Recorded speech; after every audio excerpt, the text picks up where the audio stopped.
वास्तविक प्रकृति का ज्ञान नहीं है।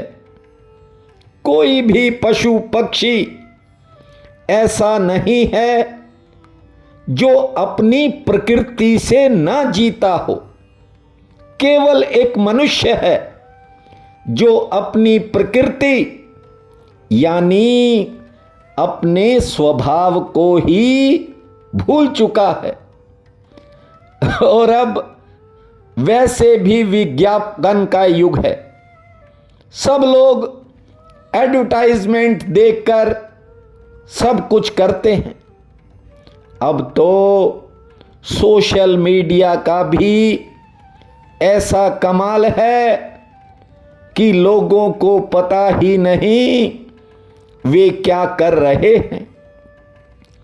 नहाने के लिए साबुन, शैम्पू, माउथ वॉश, खाने में बर्गर, पिज्जा, मोमोज, सैंडविच, पता नहीं लोग क्या क्या खा रहे हैं। परमात्मा ने इतनी सुंदर काया बनाई है और इंसान मुंह से लेकर शरीर पर किन किन चीजों के लेप करता है उसे नहीं पता है।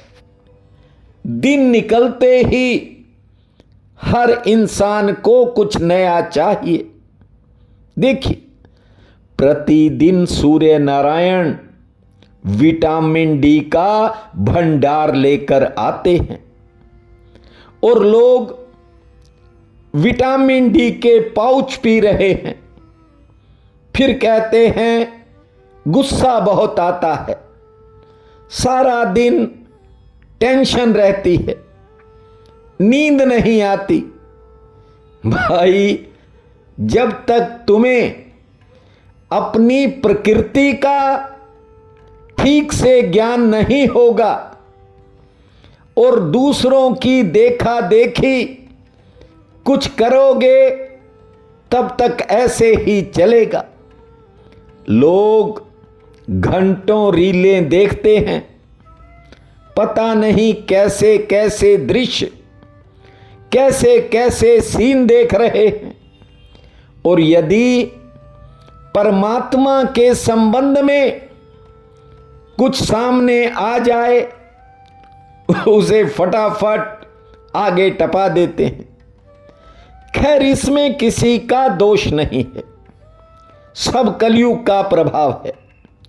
जब राजा परीक्षित, जो कि एक प्रतापी और धर्मात्मा राजा था, कलयुग के प्रभाव से उसने महान तपस्वी शमीक ऋषि के गले में मरा हुआ सांप डाल दिया था। जब वो धर्मात्मा राजा कलयुग के प्रभाव में आकर ये कर सकता है, तो हम सब तो साधारण इंसान हैं। लेकिन भागवत कथा कहती है, जो संसारिक कर्मों को करते करते अपना मन और वाणी उस लीलाधारी के गुणगान में लगाता है, उसके बुरे कर्म भी धीरे धीरे कटते रहते हैं। श्री कृष्ण गोविंद हरे मुरारी, हे नाथ नारायण वासुदेवा।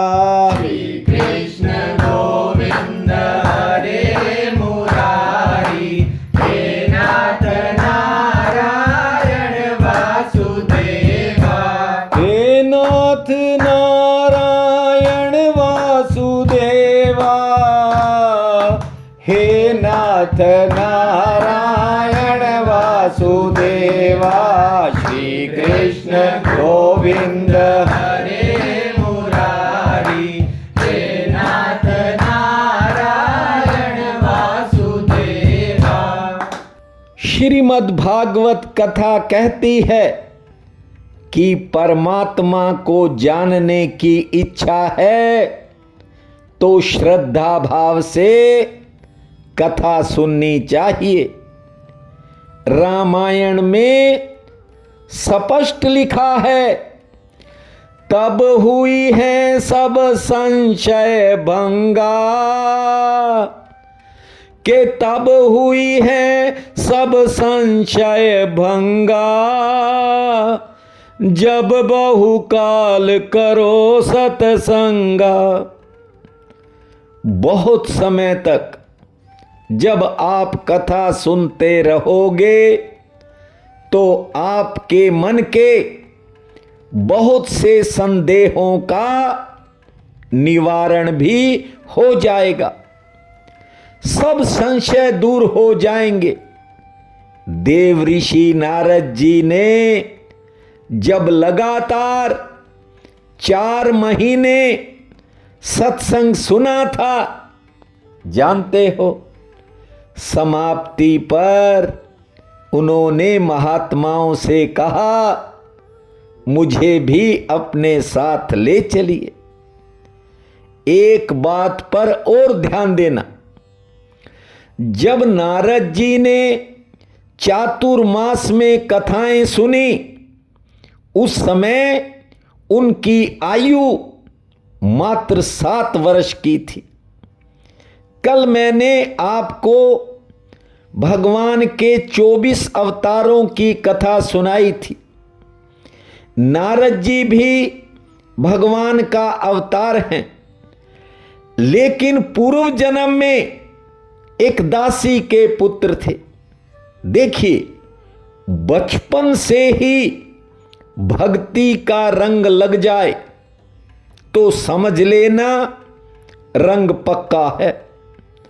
संसार में जुड़ने से पहले यदि कोई भगवान से जुड़ जाता है तो उसे किनारा मिलना भी तय हो जाता है, और घर गृहस्थी में फंसने के बाद कोई उससे जुड़ जाए तो ये किसी पूर्व जन्म का संस्कार ही हो सकता है, अन्यथा ये संसार की माया हर पल इंसान को ठगती है, ठगने को तैयार रहती है।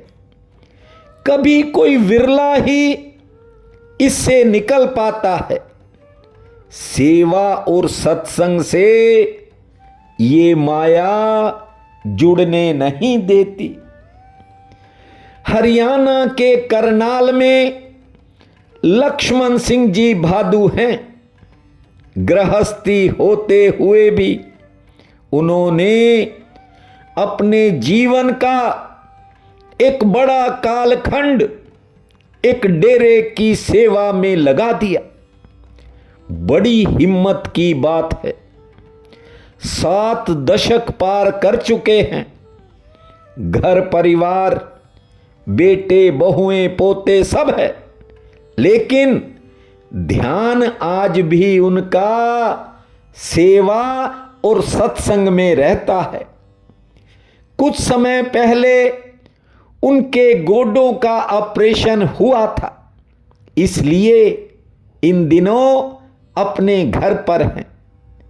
जब कभी फोन पर उनसे बात होती है तो वे कहते हैं, भले ही शरीर की मजबूरी में मैं घर आ गया, लेकिन आज भी मेरा मन सेवा और सत्संग में रहता है।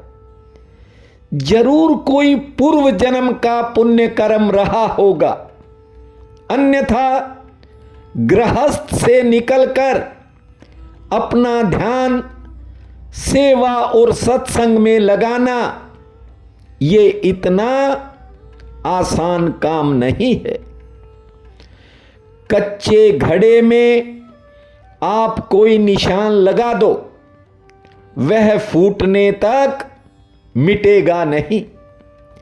गीली लकड़ी को मोड़ोगे वो आसानी से मुड़ जाएगी, सूखी लकड़ी को मोड़ोगे वो टूट जाएगी।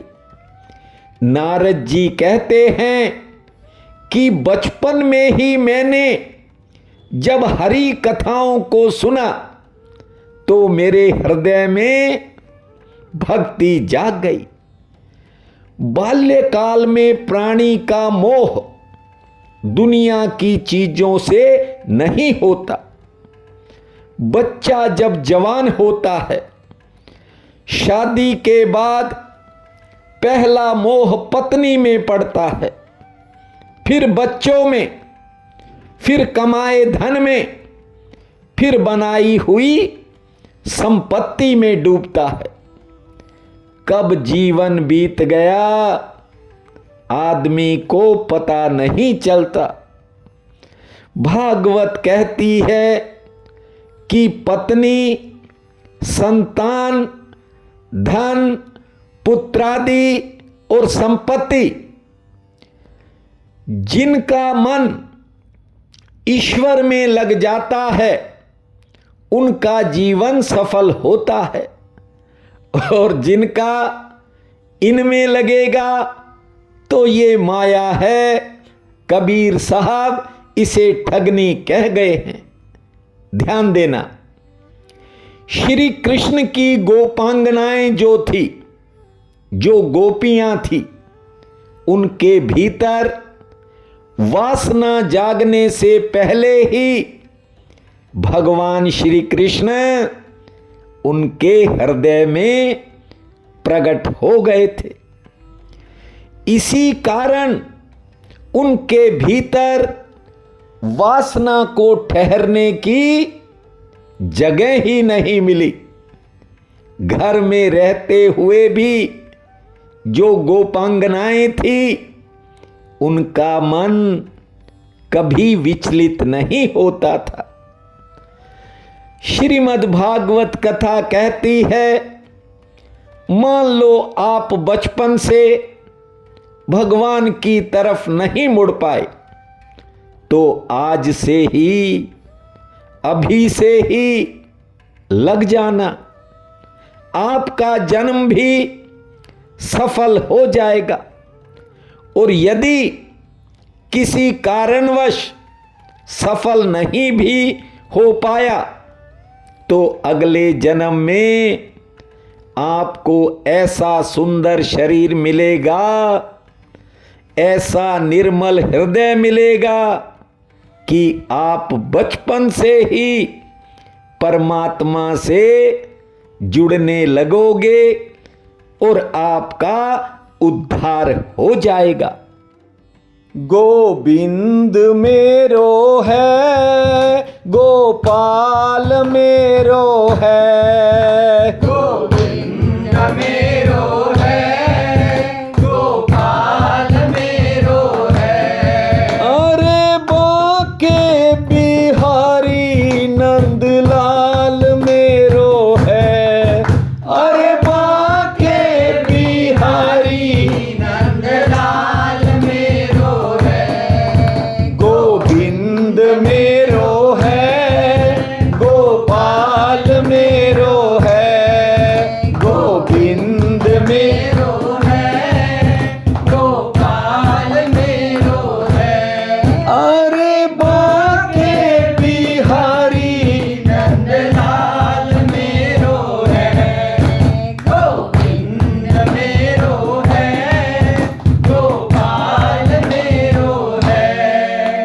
ध्यान देना, बिना पुण्य के परमात्मा की तरफ आकर्षण नहीं होता। इसलिए सोचने की बजाय पुण्य करने की तरफ बढ़ना चाहिए। नारद जी कहते हैं, मेरे ऊपर 4 महीने कथा सुनकर ऐसा प्रभाव पड़ गया कि मैंने दृढ़ निश्चय कर लिया कि जिनकी मैंने इतनी सुंदर कथाएं सुनी हैं वो ठाकुर जरूर देखूंगा। जब कथाएं इतनी सुंदर हैं तो ठाकुर कितने सुंदर होंगे। इसलिए एक बार उनके दर्शन जरूर करूंगा। लेकिन जब मैंने उन साधुओं के साथ जाने की इच्छा जताई तो मेरी मां रोने लग गई। ये एक स्वाभाविक बात होती है। मां की ममता चीज ही ऐसी है। बच्चे चाहे देर रात तक बाहर घूमते रहें, ऐश मारते रहें, लेकिन मां उनकी प्रतीक्षा करती है, इंतजार करती है। जब तक मां के बच्चे घर नहीं लौटते, दिन भर की थकी हारी मां सो नहीं पाती, उसे नींद नहीं आती। आज से 40 वर्ष पूर्व जब मैं एक आश्रम में चला गया, मेरी मां भी दिन रात मेरे बारे में सोचती थी। देखिए, आज अपने बचपन की एक तस्वीर आपको दिखा रहा हूं। स्क्रीन पर देखिए, ये मेरी मां है और मेरा बचपन। मेरी मां को सनातन धर्म में गहरी रुचि थी। अब देखिए, मां तो मां है, नारद जी की हो या किसी और की। जब नारद जी ने जाने की जिद पकड़ी तो उनकी मां ने संतों से कहा कि मेरा तो एक ही है, यदि आप इसे अपने साथ ले गए तो मैं मर जाऊंगी। मेरा और कोई सहारा भी तो नहीं है। ये एक ही है मेरे बुढ़ापे की लाठी। मेरा एक ही सहारा है। जब ये पैदा हुआ था, इसके पिता का तो देहांत हो गया था। मां बेचारी लोगों के घरों में काम करके अपना पोषण करती थी। ये नारद जी के पूर्व जन्म की कथा है। ध्यान दीजिए, कथा का प्रभाव इस दासी पुत्र पर ऐसा पड़ा कि संतों से कह रहा है, मेरी एक ही इच्छा है कि मुझे बांके बिहारी के दर्शन हो जाएं। परिस्थिति को समझते हुए संत महात्माओं ने कहा, बेटा देख, इस समय तुम्हारी जरूरत तुम्हारी जननी को है, मां को है।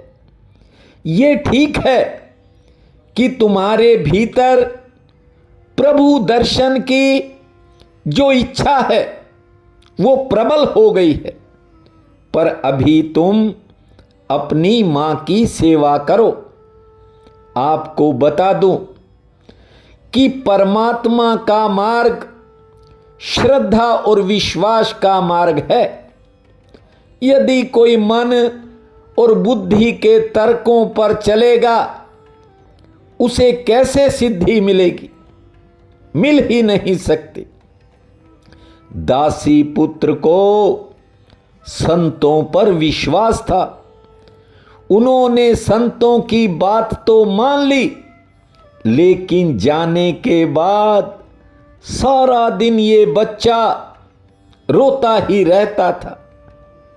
मन में एक ही बात सोचता था कि कब मैं परमात्मा के दर्शन करूंगा। ध्यान देना, जब परमात्मा को पाने की इच्छा जागती है, उनके दर्शन की इच्छा जब हृदय में प्रबल होती है, तो परमात्मा भी संयोग बनाना शुरू कर देता है। बालक की मां गाय का दूध निकालने के लिए संध्या के समय अभी निकली ही थी कि एक काले रंग के जहरीले सांप ने काट लिया। मां की मौके पर ही मृत्यु हो गई। और उसके बाद थोड़ा समय बीता, ये बालक हिमालय की तरफ चला गया है। यानी नारद जी हिमालय की तरफ चल पड़े हैं। जिनका ध्यान परमात्मा की तरफ बढ़ने लगता है, उनको नफा नुकसान नहीं दिखाई पड़ता। यहां लोग थोड़ा सा छोटा सा मान लो कहीं कोई नुकसान हो गया, रोने धोने बैठ जाते हैं। देखिए, परमात्मा ने जिससे जो करवाना होता है, जैसा करवाना होता है, ईश्वर वैसा संयोग भी बना देता है। उत्तर दिशा में जब नारद जी हिमालय के पहाड़ों में पहुंचे तो एक वृक्ष के नीचे बैठ गए, दीनदयाल का चिंतन करने लगे। हे ठाकुर, मेरा दुनिया में अब कोई सहारा नहीं है, मेरा सहारा तो आप ही हो। बस इतनी कृपा कर दो, हे मुरली मनोहर, एक बार अपनी झांकी मुझे दिखा दो। जानते हो, बहुत दिनों के भूखे प्यासे थे, पर ना भूख की चिंता ना प्यास की। पीपल का वृक्ष था, नीचे बैठे हैं और मन में एक ही लालसा है कि एक बार दीन बंधु दीनानाथ के दर्शन मिल जाएं। तभी अचानक महात्माओं द्वारा दिया गया महामंत्र याद आ गया है। जप करने लगे हैं और जब व्याकुलता हृदय में चरम सीमा तक पहुंच गई तो आनंद कंद भगवान श्री कृष्णचंद्र हृदय में प्रकट हो गए। गोविंद मेरो है, गोपाल मेरो है, गोविंद मेरो है, गोपाल मेरो है। अरे बाके बिहारी नंदलाल मेरो है, अरे बाके बिहारी नंदलाल मेरो है। गोविंद मेरो है, गोपाल मेरो है, गोविंद मेरो मेरो है, गोपाल मेरो है। अरे बाके बिहारी नंदलाल मेरो है, गोविंद मेरो है, गोपाल मेरो है। ध्यान दीजिए, जब दही को बिलोया जाता है तब दही की नस नस टूट जाती है। जब जोर से दही का मंथन होता है तो उसका छिपा हुआ माखन अपने आप बाहर आ जाता है। ठीक उसी प्रकार जब किसी इंसान के हृदय में ईश्वर के प्रति व्याकुलता तीव्र होती है तो हृदय में छिपा ठाकुर अपने आप प्रकट हो जाता है। नारद जी को प्रभु ने दर्शन तो दे दिए, एक बार तो बड़े प्रसन्न हुए, रोम रोम खिल उठा, लेकिन अगले ही पल ठाकुर अंतर ध्यान हो गए। छोटी उम्र थी, मानो बच्चे का कोई खिलौना छिन गया हो और वह जोर जोर से रो रहा हो। ऐसे ही नारद जी रोने लग गए। फिर एक उस समय आकाशवाणी हुई, हे बालक, अभी कुछ समय और भजन करो,